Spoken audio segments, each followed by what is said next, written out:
Olá, eu sou a Cíntia e você está no Livros e Montanhas.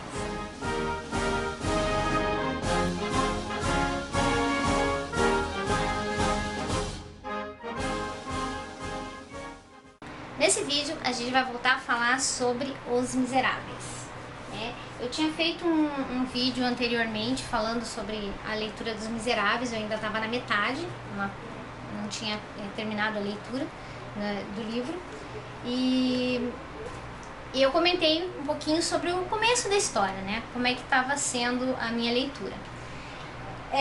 Realmente, Os Miseráveis se tornou, assim, digamos, o melhor clássico até agora que eu li. Realmente é um clássico fantástico, muito interessante, que mistura ficção e também muita história da França, né? Eu lembro que no vídeo anterior a gente falou um pouquinho sobre os primeiros personagens que apareceram no livro, que foi o bispo, né? O senhor Myriel. Falamos sobre o Jean Valjean, que é um dos principais, sobre a Fantine, sobre a Cosette, né? E a partir daí, e também um pouquinho sobre os Thénardier. Os Thénardier são os taberneiros que ficaram com a Cosette, enquanto Fantine teve que voltar para sua cidade natal para tentar encontrar trabalho. Depois, continuando a história, nós vamos conhecer outros personagens que também depois vão se entrelaçar uns com os outros. E um desses personagens é o Marius.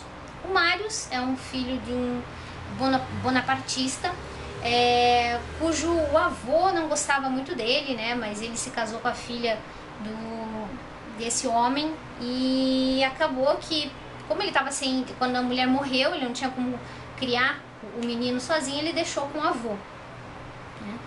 E com o tempo o Marius foi conhecer o pai só depois que ele ficou doente e morreu. Então ele descobriu a história do pai, né? Então a gente vai ter, além do Marius e a história do pai dele, do avô dele, a gente vai ter também a continuação da história dos Thénardiers, que acabam se tornando pessoas, digamos assim, de mau caráter. E as duas filhas que os Thénardiers tinham, né, além delas duas, que a mãe cuidava com todo zelo, né, eles tinham um outro menino que era mais rejeitado, que a mãe não gostava muito, que era o Gavroche, que é um dos melhores personagens desse livro.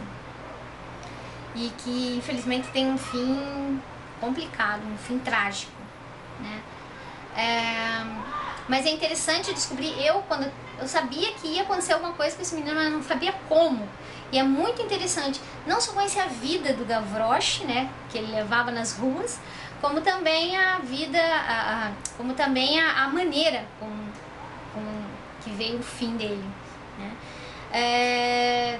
Bom, o nome do livro já diz tudo. Os Miseráveis, né, não vai ter muita coisa feliz, né, nesse livro. Gostei muito do final, apesar de ser um final muito triste. Eu gostei bastante do final, acho que encaixou direitinho com o livro. O Gavroche também ele conhece, sem saber, duas crianças pequenas que ele acolhe num determinado momento, numa noite de tempestade. Ele alimenta essas crianças que depois se perdem novamente por Paris e que ele nem fica sabendo, mas que eram os irmãos dele, filho dos Thénardiers, que tinham sido vendidos praticamente para uma outra senhora poder fazer chantagem com um senhor lá com quem ela teve um caso. Então a história é cheia de reviravoltas, traições, tem de tudo um pouquinho nesse livro. E ele é uma leitura assim que você fica ávido por continuar, né? Mas tem sempre as interrupções do Victor Hugo, que ele gosta de fazer algumas interrupções para falar sobre outros assuntos que não a história principal.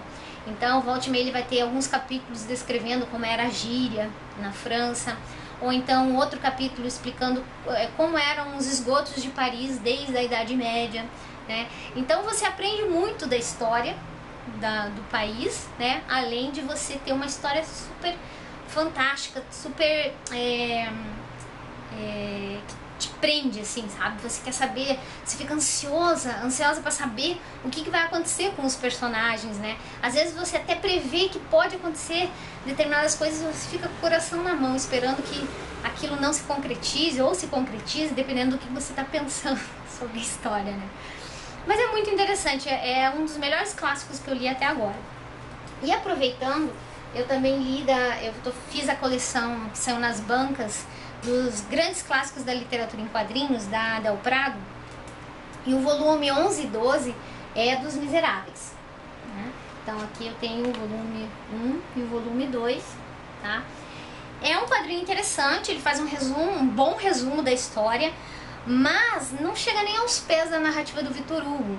É muito importante que você leia a versão integral, porque a versão integral te mostra exatamente os sentimentos que levaram aquelas situações, né? Então aqui é contado de uma maneira assim muito seca, né? Então, e algumas coisas não são explicadas. Então, se você não conhece bem a história, então talvez você tenha sentimentos diferentes sobre os personagens se você não sabe exatamente como que eles chegaram até aquela situação, né? É um quadrinho bem interessante, tem um desenho bonito até. Vou mostrar aqui um pouquinho pra vocês.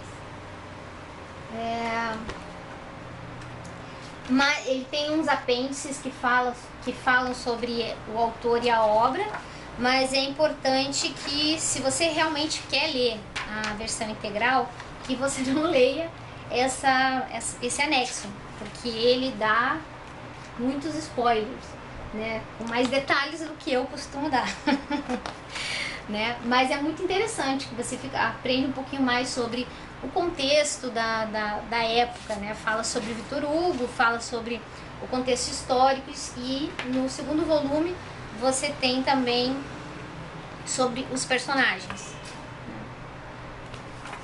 Aqui vai falar sobre os personagens. Esses quadrinhos, cada quadrinho tem em média 60 páginas. Deixa eu ver se os dois têm. É mais ou menos isso.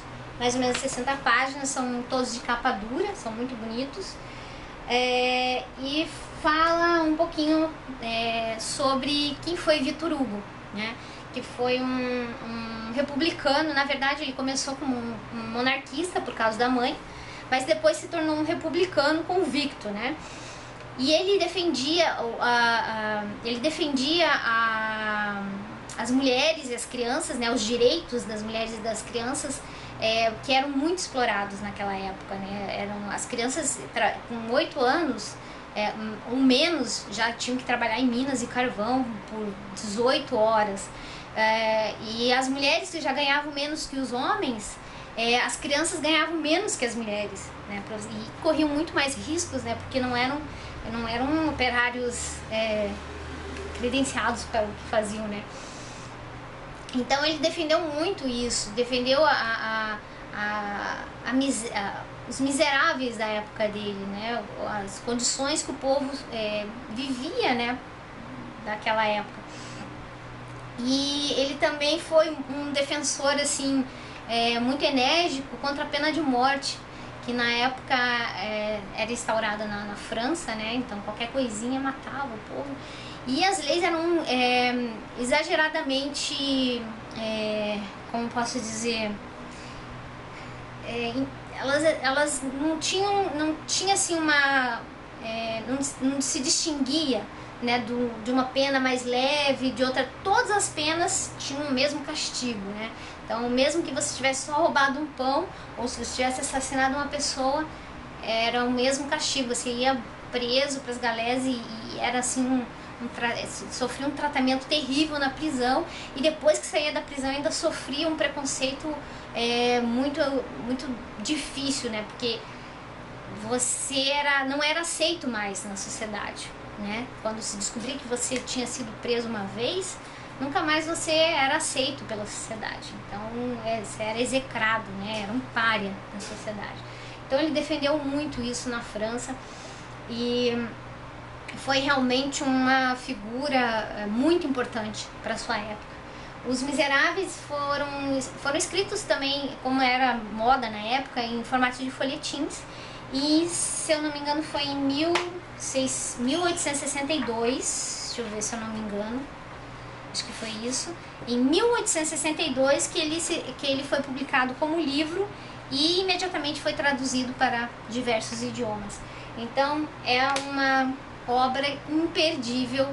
Se você tiver que escolher um clássico na vida, só pode ler aquele clássico, escolha Os Miseráveis, que realmente é uma das melhores obras escritas até hoje no mundo, acredito eu, tá? Claro que eu não li todos os clássicos do mundo, né? Mas eu acredito que esse aqui é um dos melhores, ok? Então é isso, até o próximo vídeo.